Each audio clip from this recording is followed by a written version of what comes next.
Soto viral na viral sa FIBA at talagang nagpakita ng napakalakas na modern big man at Luka Doncic posibilidad na makuha ng Dallas Mavericks dahil nga iniispatan ang ating modern big man at ayaw na rin pakawalan ni Mark Cuban.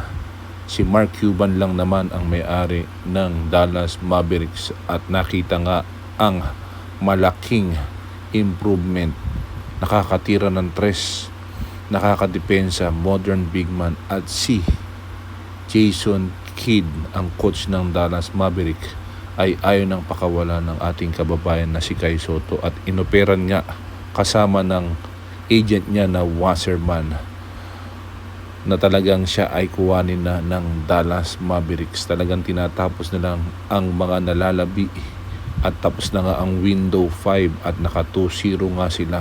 Talagang sikat na sikat at viral na viral at pinupuri ng FIBA Federation Basketball ang ating kababayan na si Kai Sotto.